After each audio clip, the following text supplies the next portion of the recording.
Hey everybody, my name is Jonathan Leger, and my path from cult survivor to crypto trader to Bitcoiner taught me all about sound money and why we desperately need it in the form of Bitcoin. Along this path, I followed many analysts who gave many predictions about where Bitcoin was going, and I am here to tell you not to trust those analysts, but to put your trust in Bitcoin. And let's talk about why.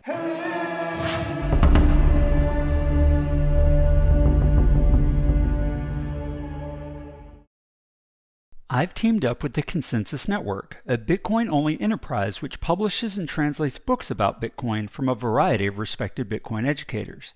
The link to Konsensus is in the video description, and if you decide to make a purchase, you'll be supporting this channel as I receive a small percentage of each sale. Thank you in advance for your support. This is my Substack where I write about Bitcoin and then I discuss those articles in these videos. The one I'm going to talk about today is called Don't Trust Analysts, Trust Bitcoin. Reaching the promised land takes grit and endurance as we pass through the desert of the real. So let's get right into it. One of the first things I did after learning about Bitcoin and getting excited about its future possibilities was go in search of estimates for where the price could be in the future. At that point, I was still thinking in terms of fiat and gains that I could achieve through my investment. Naturally, I discovered myriad analysts who were happy to give price predictions with ranges all over the map. The analysts had what appeared to be sound reasons for their estimates, sometimes using macro and fundamentals, and sometimes using technical analysis and charting. I learned a lot from these analysts about the way the world economy works, about the Federal Reserve, money printing, inflation, Elliott wave theory, support and resistance zones, accumulation, bull traps and bear traps, and how whales, large buyers and sellers, dupe retail investors and take their money. I am grateful for this education, and I know my experience is not unique. I know this because many of these analysts had large followings. Some had YouTube channels, others didn't. Some had membership upgrades, some didn't. Some were lesser known, and others had truly massive audiences. Some used to manage hedge funds or had been traders for decades. Others had learned on their own and appeared to be doing well from their hard-won expertise. None of that mattered though, because they were all wrong. After years of following these analysts and looking back on their claims and expectations, I could have done just as well by tossing darts at a paper chart listing a bunch of prices and going with the one I hit first. I did well swing trading the first year, so I can't say these analysts and chartists didn't have any short-term capabilities. But in the bull market, you can pretty much pick anything in the top 100 crypto market cap and make a lot of money if you sell when you're significantly in profit before the inevitable crash comes. When it came to long-term predictions, however, they were all wrong. To their credit, most of them admitted they were wrong, though few of them stopped making new predictions. I still follow a few of them, the ones who appeared to be better at short-term predictions, but not because I have any intention of swing trading again, because I don't. I made some good money trading, but not because I was smart. I was lucky. A lucky guy in a crypto bull market. That's it. My 3-year crypto experience taught me that I was better off just buying what I believed in and holding it. Today, that means Bitcoin. I'm no longer fiat-oriented. I'm Bitcoin-oriented. It took a long time and a come-to-Jesus moment in the market when so many crypto institutions began collapsing, culminating in the massive destruction wrought by FTX. That's when my time preference changed. High time preference means you favor short-term results over long-term ones.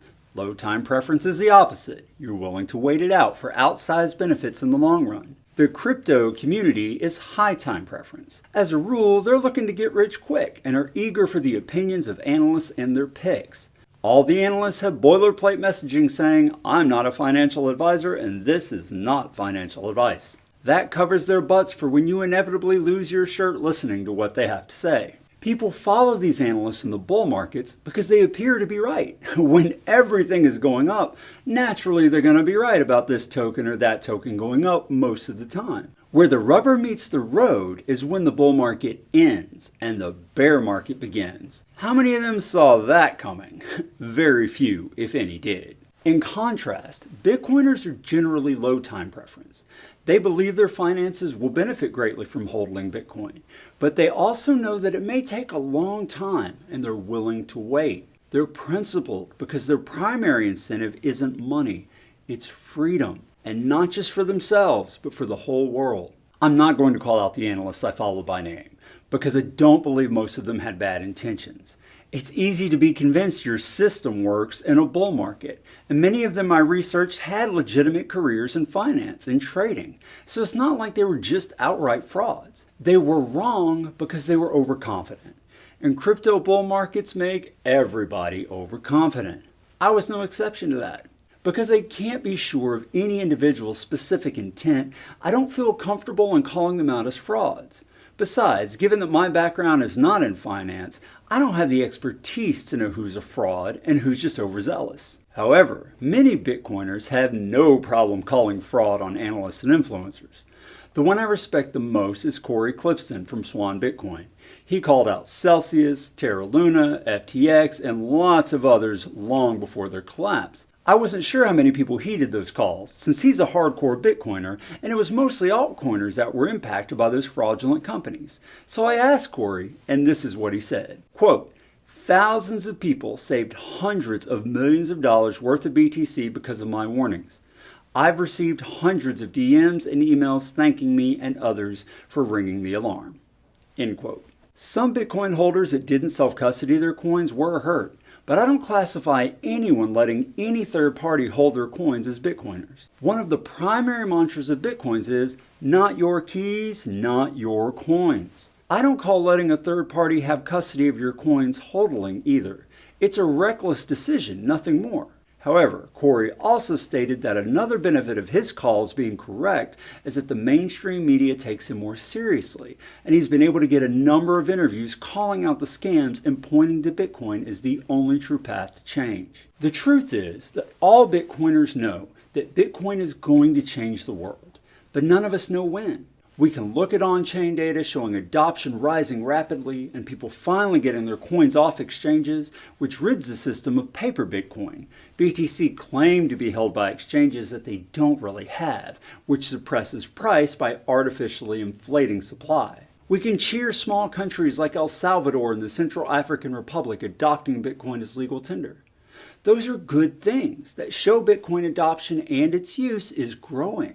But that still doesn't tell us much about when the flip from the fiat standard to the Bitcoin standard will happen.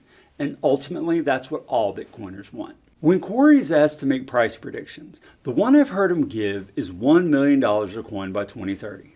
It's a reasonable prediction, even a modest one given Bitcoin's price appreciation from inception until now. I wonder if he just throws that out there because he knows that question will be asked and he wants to have a reasonable answer to give. Regardless, none of us can know what the fiat price of Bitcoin will be at any point down the road, past maybe a few weeks or a month or two, if technical analysis is to be believed. Nor should such short-term changes be very important. If you feel they are, then you're not a Bitcoiner. There's nothing wrong with wanting to make some money, but you should understand that unless you're out to change the world, that title doesn't belong to you. Low time preference is hard. A lot of pain must be endured while you wait for your dreams to become reality. You might have to put up with ridicule or skepticism from family and friends as huge price fluctuations cause fiat-oriented people to question your sanity or intelligence. But you believe, and so you soldier on. Here's the bottom line for me. I believe Bitcoin will achieve what it set out to do. I believe it will restore the world to a sound money standard and fix or improve so many socioeconomic ills caused by the current fiat standard. But even if it failed, I wouldn't regret my decision. It's a principled one, and I know that I'm on the right side of history. I would rather die with the truth than profit from the lie. The world is in the mess we see today because so many people chose the easy path, the path that goes along with the status quo. It reminds me of my life and the cult I grew up in. Before you walked into the church, you put a smile on your face no matter how awful you felt that day. You pretended to be happy because we were supposed to be the happiest people in the world due to having God's blessing. But most people weren't happy. They were stressed and tired and miserable. The world we live in is a lot like that. To look at social media and the curated lives people put on display, you would think most people are living wonderful, prosperous lives free from worries or financial and personal woes. But how many people do you personally know whose lives are like that? Yeah, me either. It's a sham, a fraud induced by the lie that fiat money can bring happiness in a world we want to live in. It hasn't because it can't. The rat race is real, it's harsh, and it's uncaring, benefiting the few at the expense of the many. Bitcoiners believe in a better world, and we're willing to wait it out and risk it all in order to see it come to pass. However long it takes, we'll hold on with tears in our eyes and hope in our heart. The promised land is in our future. We can feel it. We can taste it. We just have to get through the desert of the real to arrive at our blessed destination. May it be so. Well, that's all I have for you today. I hope you enjoyed this video. If you did, be sure to click like. Don't forget to subscribe to my channel, and I will see you next time.